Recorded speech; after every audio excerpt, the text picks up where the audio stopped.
Right bulletin లో breaking news అయితే చూస్తున్నాం. విజయవాడ జిల్లా గ్రామంలో అయితే ఉద్రిక్తత నెలకొంది. టీడీపీ వైసీపీ నేతలు నువ్వా నేనా అన్నట్లయితే గొడవకు దిగారు. స్థానిక MLA Gautam Lachanna bus shelter ప్రారంభోత్సవం వద్ద కట్టిన ఫ్లెక్సీని వంశీ అనుచరుడు భీమవరపు నరేంద్ర రెడ్డి చించి పరారయ్యారు. ఘటనపై మండిపడి పడ్డ తెలుగు తమ్ముళ్లైతే మోజువీడు ఆగిరిపల్లి రహదారిపై బైఠాయించి నిరసన తెలిపారు. ఫ్లెక్సీని చింపిన వైసీపీ వాళ్లను శిక్షించాలంటూ నినాదాలు చేశారు. కావాలని వైసీపీ రౌడీలు తమను రెచ్చగొడుతున్నారని ఆరోపించారు. ఆందోళన పెద్దది కావడంతో పోలీసులు కలగజేసుకుని టీడీపీ నేతలకు నచ్చజెప్పే ప్రయత్నం చేస్తున్నారు.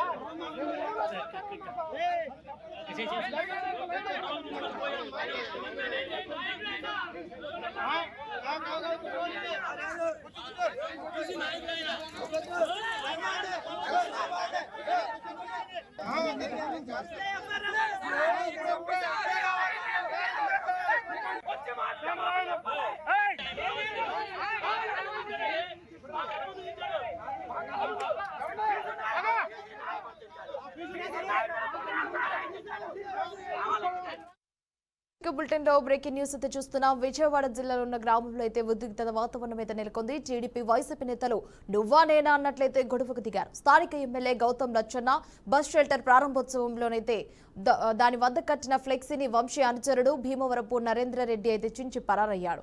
ఘటనపై మండిపడి పడిన తెలుగు తమ్ముళ్లైతే నూజువీడు ఆగిరిపల్లి రహదారిపై బైఠాయించి నిరసన తెలిపారు. ఫ్లెక్సీని చింపిన వైసీపీ వాళ్ళనైతే శిక్షించాలంటూ నినాదాలు కూడా చేశారు. కావాలనే వైసీపీ రౌడీలు తమను రెచ్చగొడుతున్నారని ఆరోపించారు.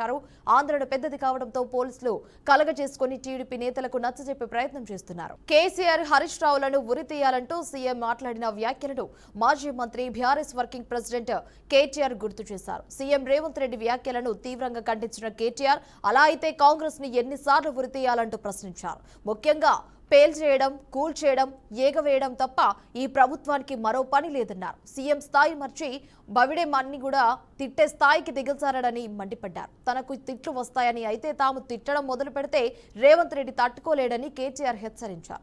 రేవంత్ రెడ్డికి ఒక భాషలోనే తిట్లు వస్తాయేమో గానీ తనకు 3-4 భాషల్లో తిట్లు వస్తాయని వ్యాఖ్యానించారు కేటీఆర్. రేవంత్ రెడ్డికి బేసిక్స్ కూడా తెలియవని, IIITకి కూడా IITకి మధ్య తేడా కూడా తెలియదని కేటీఆర్ ఎద్దేవా చేశారు. అందరి హక్కులకు కస్టోడియన్లా ఉండాల్సిన స్పీకర్ గారు ఇవాళ ఆయన బడివే అనే మాట మాట్లాడితే కళ్ళప్పగించి ప్రేక్షక పాత్ర వహిస్తుంటే ఏమనాలనో అర్థం కావట్లేదు. ఇది పార్లమెంటరీ భాషనా, ఇది ప్రజాస్వామిక భాషనా? మాకు అనరాదా ఈ మాటలు? రేవంత్ రెడ్డి గారికి నేను చెప్తా ఉన్నా, నీకు ఒక భాషలో వచ్చేమో తిట్లు, మాకు 3-4 భాషల్లో వచ్చు.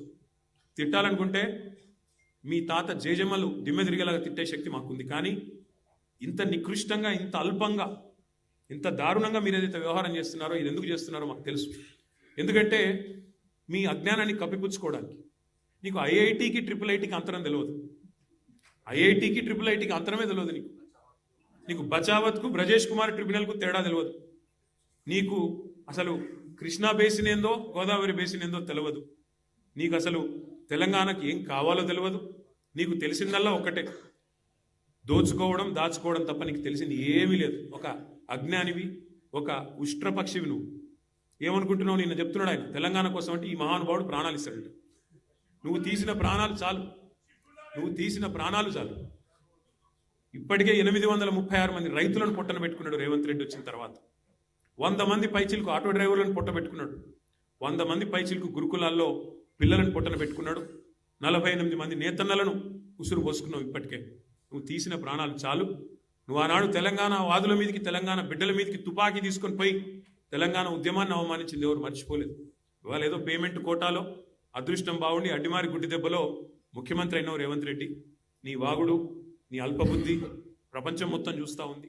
బాధాకరమైన పరిస్థితి ఏమంటే, అందరి హక్కులకు కస్టోడియన్లా ఉండాల్సిన స్పీకర్ గారు ఇవాళ ఆయన బడివే అనే మాట మాట్లాడితే తెలంగాణ జాగృతి అధ్యక్షురాలు కవిత మాజీ మంత్రి హరీష్ రావులపై మరోసారి తీవ్ర స్థాయిలో విరుచుకుపడ్డారు. అసెంబ్లీ శీతాకాల సమావేశాలను బీఆర్ఎస్ బహిష్కరించడాన్ని ఆమె తీవ్రంగా తప్పుబట్టారు. ఆదివారం మీడియాతో మాట్లాడిన ఆమె హరీష్ రావును గుంటనక్క అని విమర్శలు గుప్పించారు. కీలకమైన మూసి ప్రక్షాళన, నదీ జలాల అంశంపై సభలో చర్చ జరుగుతుంటే ప్రతిపక్షం అక్కడ ఉండకుండా పారిపోవడం ప్రజలను వంచడమేమని ఆమె మండిపడ్డారు. ముఖ్యమంత్రి రేవంత్ రెడ్డి హరీష్ రావును వ్యక్తిగతంగా ఒక్క మాట అన్నంత మాత్రాన సభను బహిష్కరిస్తారా అని కవిత ప్రశ్నించారు. దాన్ని వదిలేసి మొత్తం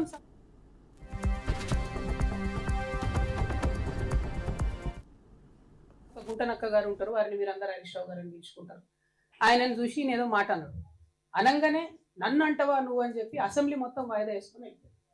అరే ఒక్క మాట వ్యక్తిగతంగా ముఖ్యమంత్రి ఏదో నిన్నంటే మొత్తం అసలు ప్రతిపక్షమే లేకుండా, ప్రతిపక్షం అంటే ఏంది? ప్రజల గొంతుక. ప్రతిపక్షం అంటే ఏంది? అన్యాయం ఎట్లా జరుగుతుందని ప్రశ్నించేటటువంటి ఒక వాయిసే ప్రతిపక్షం. It is not a party, it is a big responsibility. దాన్ని వదిలేసి మొత్తం సభ 5 రోజులు ఎట్లా మీరు బాయ్కాట్ చేసిపోతారు?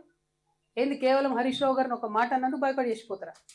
కేసీఆర్ గారిని ఎన్ని తిట్లు తిట్టినా రేవంత్ రెడ్డి గారు ఎప్పుడన్నా బాయ్కాట్ చేసిన హరీష్ రావు గారు? మొన్న ఈ గుంటనక్కకు డిప్యూటీ ఫ్లోర్ లీడర్ ఇవ్వగానే నేను చెప్పిన బీఆర్ఎస్ పార్టీని ఎవరు కూడా కాపాడలేరు అసెంబ్లీకి రాకపోతే అని. ఏం చేసిరు నిన్న? పోనీ జనరల్గా నేను కూడా పార్లమెంట్లో పనిచేసిన కదా, నేను కూడా ఎమ్మెల్సీగా పనిచేసిన కదా, ఒక ఏదన్నా అంశం మీద మనకు అభ్యంతరం ఉంటే అప్పుడు చర్చ ఒక అంశం మీద జరుగుతుంటే ఆ అంశం మీద వాకౌట్ చేయొచ్చు, మళ్ళీ రావాలా, నెక్స్ట్ అంశం మాట్లాడాలి. ఎందుకంటే నెక్స్ట్ అంశం కూడా ప్రజలకు ఇంపార్టెంట్ ఉంటుంది. నిన్న మూసీ ఇష్యూ టైంలో డిస్ప్యూట్ అయింది. మూసీ అయిపోయినాక ఏం చేసిరు? హైదరాబాద్లో 300 డివిజన్లు చేయడానికి బిల్లు పెట్టిరు. మరి అది అవసరం లేదా చర్చ? మనం 1/3 తెలంగాణ పాపులేషన్, 3వ వంతు తెలంగాణ పాపులేషన్ హైదరాబాద్లో ఉంటుంది. వాళ్ళకి సంబంధించి అంత పెద్ద నిర్ణయం జరిగితే ఎక్కడుంది ప్రతిపక్షం వాయిస్? లేదు. ఎందుకంటే హరీష్ రావు గారిని ఆయన ఏదో అన్నాడు కాబట్టి ముఖ్యమంత్రి గారు వీళ్ళు బయటికి వాకౌట్ చేసిపోతారు. అసలు నేను ఇవాళ 2 స్పష్టంగా తెలంగాణ ప్రజలను, బీఆర్ఎస్ పార్టీని ఒక ప్రశ్న అడగదలుచుకున్నాను. ఈ వాయిదా వేయాలనే నిర్ణయం డిప్యూటీ ఫ్లోర్ లీడర్గా హరీష్ రావు గారు తీసుకున్నారా? నేనైతే ఆయనే తీసుకున్నాడు అనుకుంటున్నాను. ఎందుకు? తర్వాత మైకు మన ఇంకొక డిప్యూటీ ఫ్లోర్ లీడర్ గారికి ఇస్తే, సవితమ్మ గారికి ఇస్తే, వద్దు నేను మాట్లాడా, నా టైం కూడా హరీష్ రావు గారికి ఇవ్వండి అని ఆమంటారు. నేను గతంలో ఉన్న పార్టీలో ఒక గుంటనక్క గారు ఉంటారు, వారిని మీరందరూ హరీష్ రావు గారిని పిలుచుకుంటారు. ఆయనను చూసి నేనేదో మాట అన్నాడు, అనగానే నన్ను అంటవా నువ్వు అని చెప్పి అసెంబ్లీ. రైట్, ఇక బులెటిన్ లో మరో బ్రేకింగ్ న్యూస్ చూస్తున్నాం. ఫోన్ ట్యాపింగ్ కేసులో కీలక పరిణామం అయితే చోటు చేసుకుంది. ఈ కేసులో ప్రధాన నిందితుడిగా ఉన్న ఎమ్మెల్సీ నవీన్ రావును సిట్ అధికారులు అయితే ఇప్పటికే 5 గంటలుగా విచారిస్తున్నారు. అప్పటి ప్రతిపక్ష నేతలు వారి కుటుంబ సభ్యుల ఫోన్లను ప్రత్యేక డివైస్ల కూడా సహాయంతో ట్యాగ్ చేశారన్న ఆరోపణలు నవీన్ రావుపై ఉన్నాయి. ఈ వ్యవహారంలో బీఆర్ఎస్ ముఖ్య నేతలతో నవీన్ రావుకు ఉన్న సన్నిహిత సంబంధాలపై కూడా సిట్ అయితే ప్రత్యేకంగా దృష్టి సారించింది. ముఖ్యంగా ఫోన్ ట్యాపింగ్ కోసం గత ఎస్ఐబి అధికారులను కూడా నవీన్ రావు ఎలా వినియోగించుకున్నారన్న అంశంపై కూడా అధికారులు లోతుగా ఆరా తీస్తున్నారు. ఈ కేసులో తొలిసారిగా నవీన్ రావు స్టేట్మెంట్ కూడా అధికారికంగా రికార్డ్ చేస్తున్నారు సిట్ అధికారులు.